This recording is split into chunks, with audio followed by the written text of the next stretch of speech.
ongoing thing.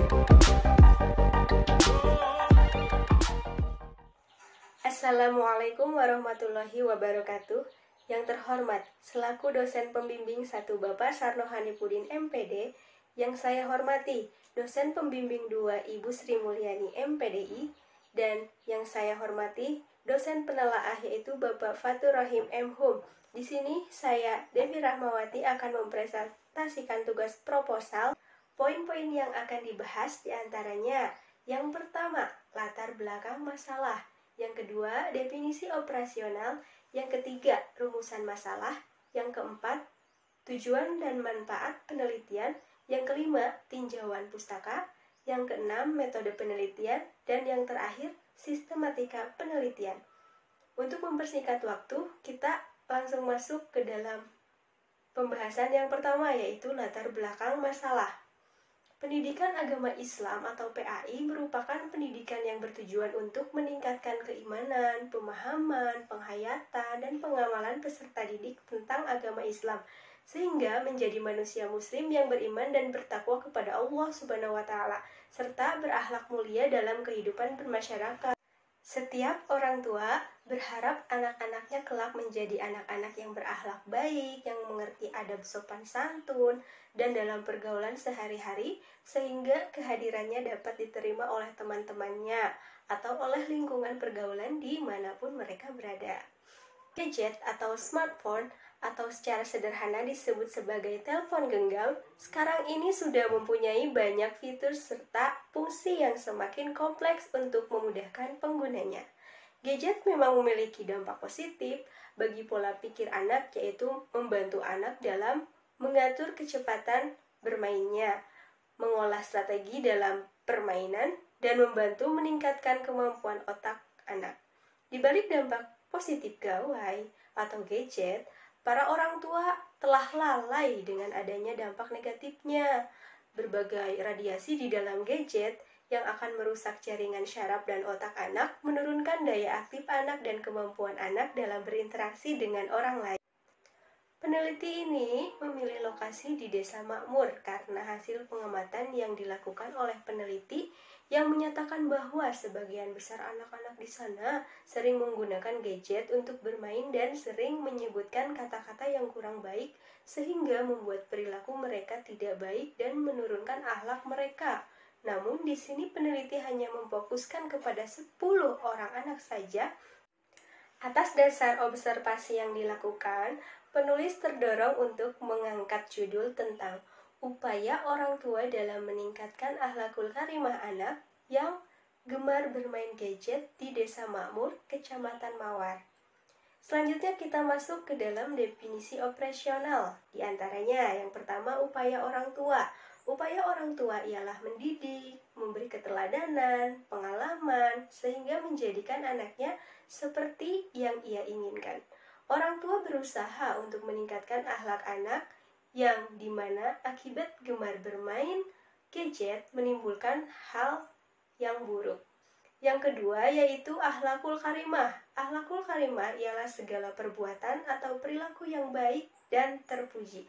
Penelitian di sini adalah upaya orang tua untuk menghilangkan perilaku anak yang seringkali tidak sesuai dengan ajaran agama, seperti berkata yang tidak baik, tidak sopan kepada yang lebih tua, dan sebagainya. Yang ketiga yaitu definisi bermain gadget yang dimaksud peneliti. Dengan bermain gadget di sini adalah sukanya anak-anak tersebut terhadap gadget dengan cara memainkannya sehingga membuat dirinya lupa dengan keadaan yang ada di sekitarnya. Kemudian yang terakhir yaitu definisi dari Desa Makmur. Nah, Desa Makmur sendiri merupakan desa yang berada di Kecamatan Mawar, Kabupaten Kidul, di mana dalam segi pembangunannya sudah mulai maju. Masyarakatnya terbilang sejahtera.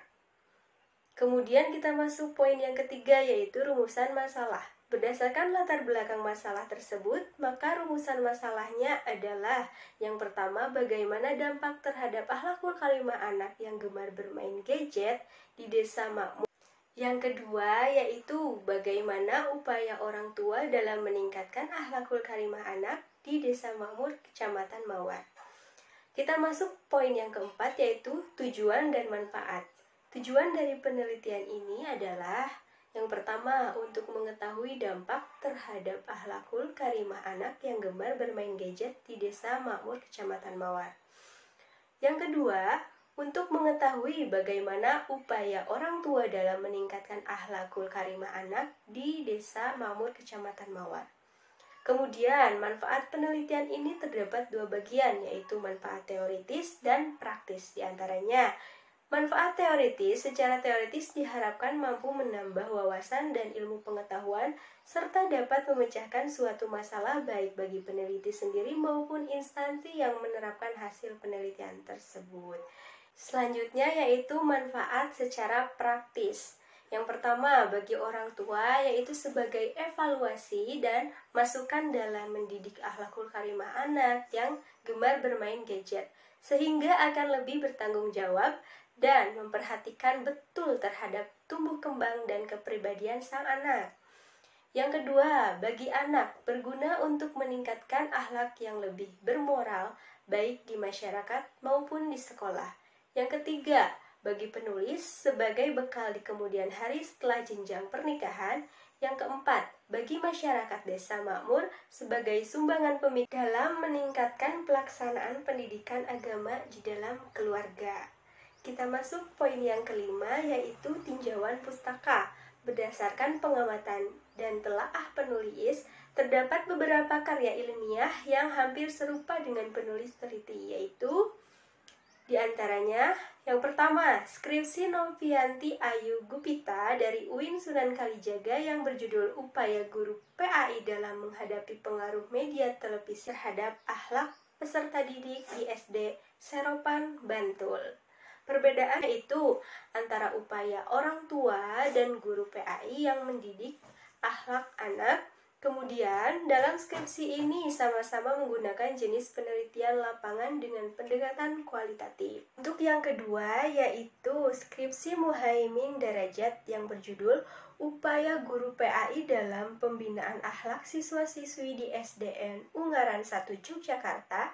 Dalam skripsi ini, dengan skripsi penulis memiliki kesamaan dan perbedaan, yaitu di sini sama-sama ingin membina akhlak anak. Sedangkan perbedaannya adalah terdapat pada yang ingin membina akhlak tersebut, yaitu orang tua dan guru PAI. Ketiga, yaitu skripsi Novan Fadrizal Fahmi dari UIN Sunan Kalijaga, Yogyakarta yang berjudul Peran Orang Tua Terhadap Pendidikan Akhlak bagi Anak dalam Menyikapi Dampak Perkembangan Teknologi di MTS Watoniyah Islamiyah Karangduwur, Petahanan, Kebumen. Adapun persamaan dari penelitian ini yaitu sama-sama mengkaji tentang sikap yang diambil orang tua dalam menghadapi dampak kemajuan teknologi, sedangkan perbedaannya terletak pada peran dan upaya orang tua terhadap akhlakul karimah anak. Selanjutnya, metode penelitian. Yang pertama, jenis penelitian. Jenis penelitian ini yaitu penelitian kualitatif atau field research, artinya penelitian yang mengumpulkan datanya dilakukan di lapangan.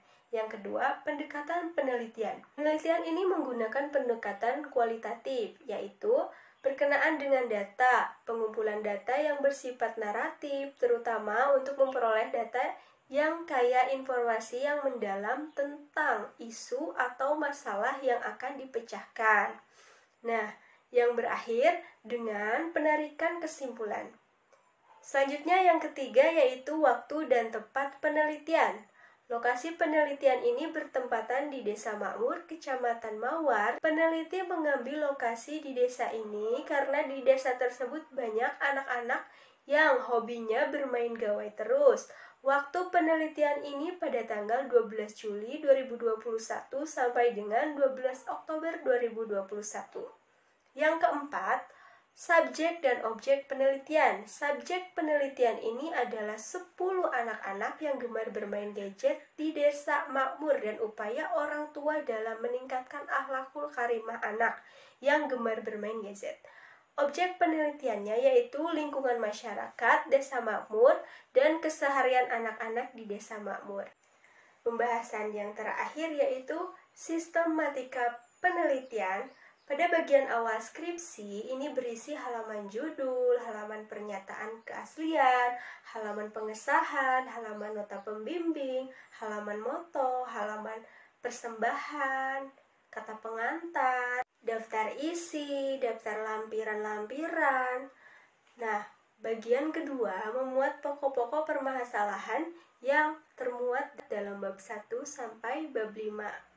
Untuk bab 1, yaitu pendahuluan yang terdiri dari latar belakang masalah, rumusan masalah, alasan memilih judul, tujuan dan kegunaan penelitian, dan sistematika pembahasan. Untuk bab 2, yaitu berisi landasan teori. Bab ini menguraikan teori-teori yang akan digunakan untuk mendukung penelitian. Kemudian di bab 3, yaitu berisi metode penelitian, meliputi jenis penelitian, pendekatan penelitian, subjek dan objek penelitian, data dan sumber data, teknik pengumpulan data, dan teknik analisis data. Selanjutnya yaitu bab 4, yaitu hasil penelitian. Merupakan gambaran umum tentang latar penelitian, penyajian dan analisis data tentang upaya orang tua dalam meningkatkan akhlakul karimah anak.